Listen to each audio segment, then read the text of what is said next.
Hi, this is Maginoni, and here's my review for 3 DC titles. I like to think of this review as a tale of the good, the beginning, and utter terror. What we have is Shade, who is the Master of Darkness, number 1 of 12. We have Hawk and Dove, number 2, and Animal Man, number 2. Now, one might think sheer and utter terror is Animal Man. It's not. Even though it does say the terror awaits inside. Animal Man is actually a very, very good book. This really was totally awesome. And I can't believe I said totally awesome. But anyways, it really is a strong title.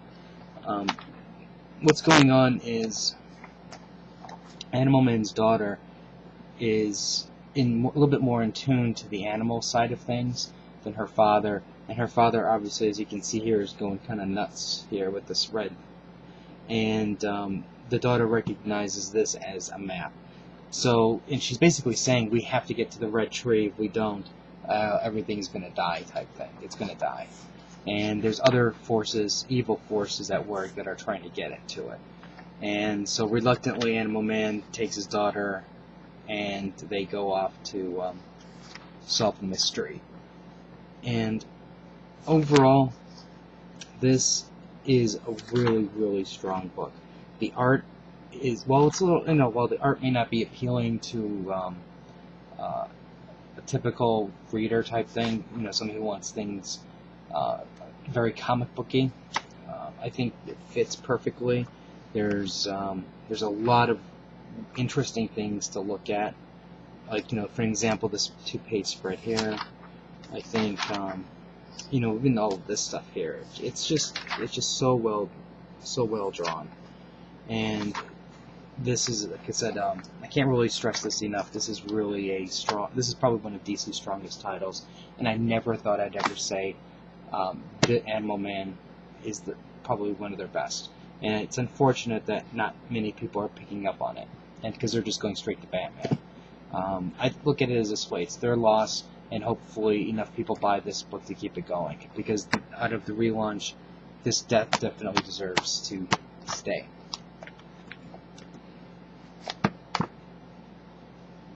The Shade.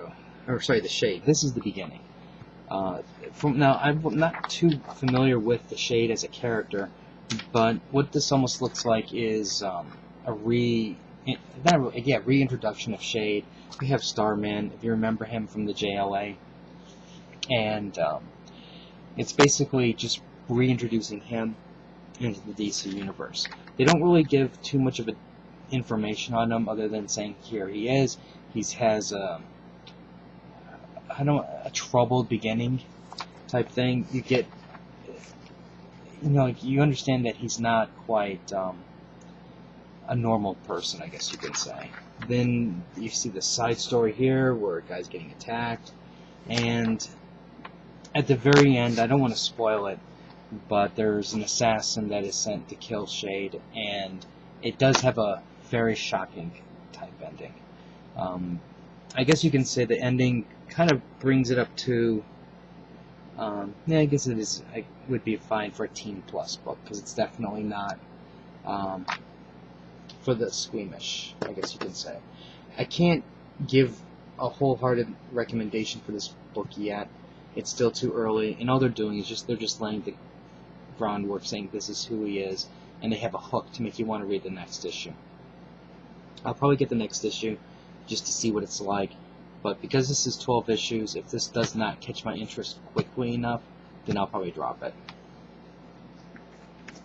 Now, let's go for sheer and utter horror and terror. Hawk and Dove. Okay, this is what I want to know. I want to know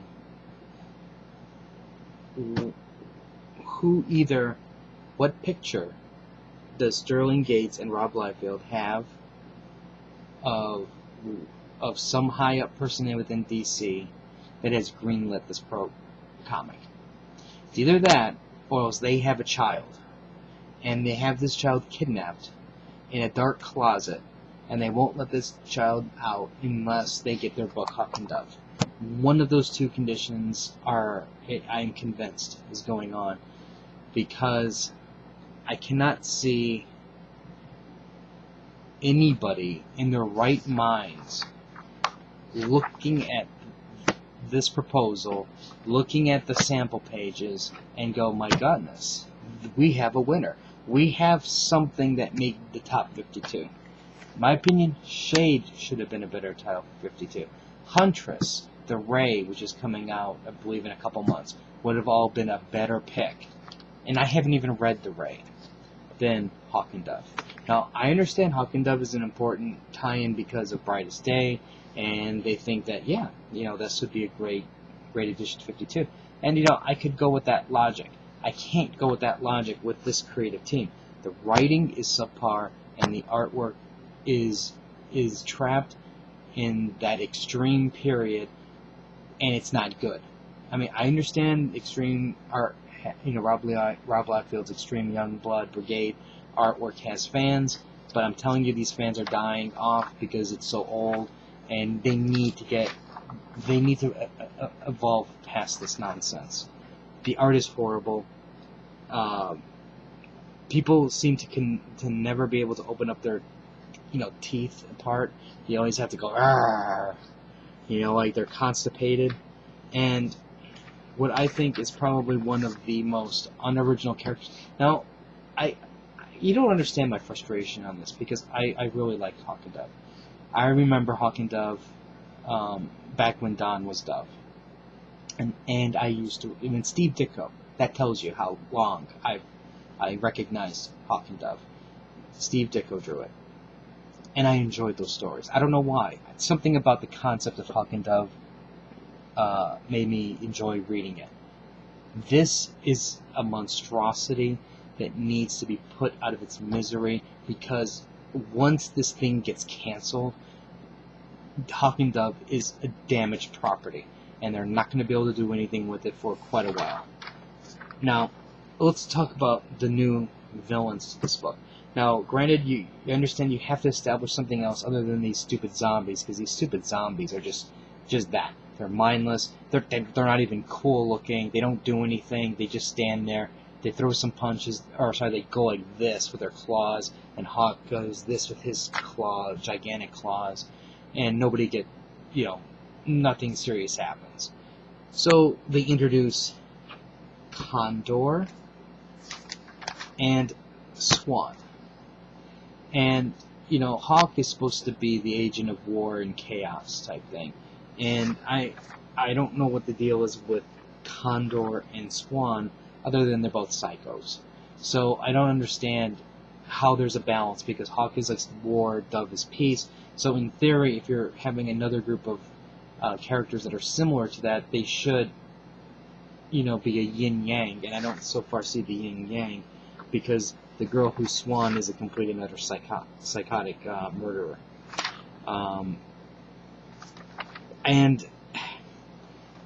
When I looked at this, I just looked at it as somebody goes, we need to create some super villains for Hawk and Dove. Oh, I don't know. I'm not feeling very creative right now. So let's create a character that looks exactly the same as Hawk. And let's do another character which is similar to Dove, but we'll make a slight change. And change their color. That way I don't have to learn how to draw something complicated. And I'm really surprised that Rob drew feet. That was the thing that completely caught me by surprise. I mean, heck, even Condor doesn't even look like he's enjoying that kiss from Swan. Something's wrong with that. Now,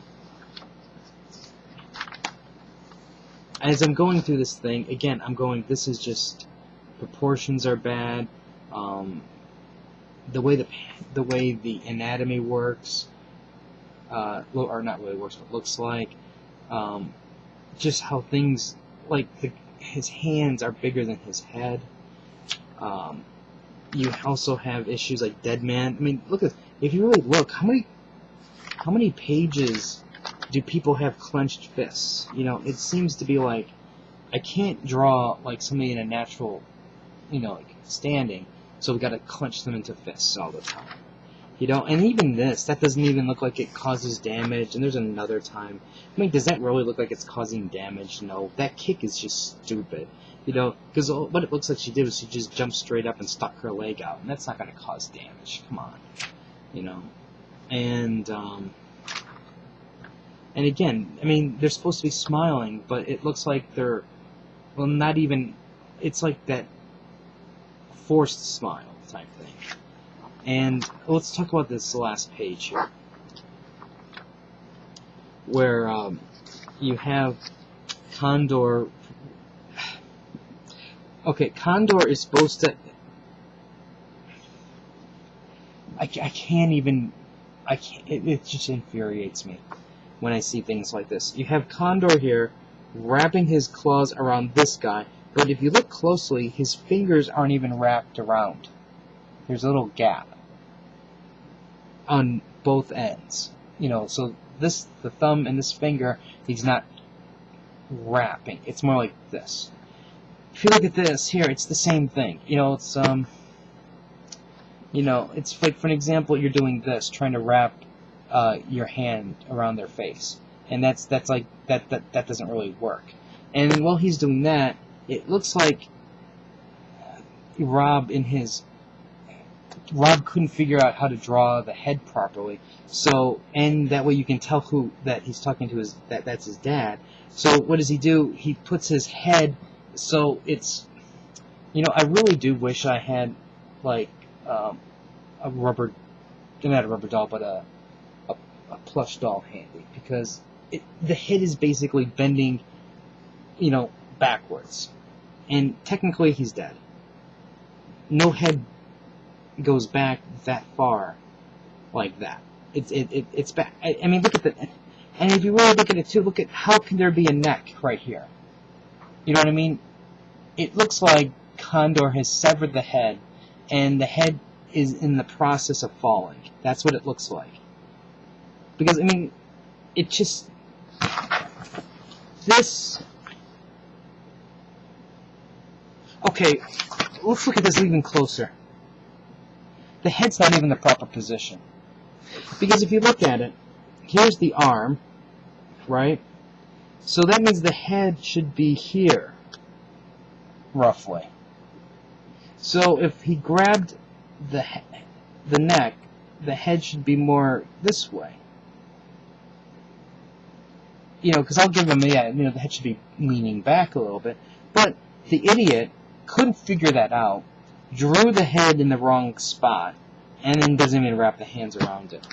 Unbelievable. And see, I think this is what upsets me the most, is I know artists, you know, local artists, and I know local artists who have been at this thing for a very long time, and they can't get it, they cannot get a break into Marvel or DC, and they're good. You know, they're not, maybe not the greatest artists of all time, but they have talent, you know, and I've seen their work progress from, okay, you know, it's good, to, you know, you're actually now, I think, almost, you know, you could probably do a book, and they do have books locally and stuff. So when I see artwork, or sorry, when I see a comic book with something that passes, that they're calling art,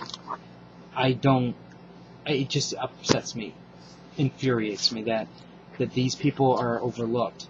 And the thing is, I know I'm not alone. I know that there's other comic book readers out there who have friends or associates or people who go to their comic store, you know, who are in their artist alley at the local Comic Cons, and you look at their artwork and you go, wow, that's actually really good. How come you don't have a job?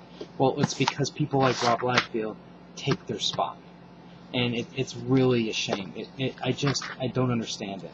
You know, I think there's a point where you can go, hey, Rob is a draw, so let's throw him on a book, versus, hey, let's get a new artist out here. Let's get somebody who maybe could become the next, you know, greatest thing known to mankind. And they don't want to take that chance. They give it to Rob Liefeld and completely, utterly destroy this book. I would have actually dropped this book if it wasn't for the fact that I had to buy it because I already prepaid for the first, 3 issues. But I can guarantee you, this book it's just not. After issue 4 will not be bought. I cannot taint my collection with this nonsense, because that's what it is. It's complete and utter nonsense. Anyways, if you have any comments or questions, let me know. Rate the video up or down. Let me know what you think. I'll have more DC reviews later, and I'll do the rest of my books for this week as soon as I can. So until next time.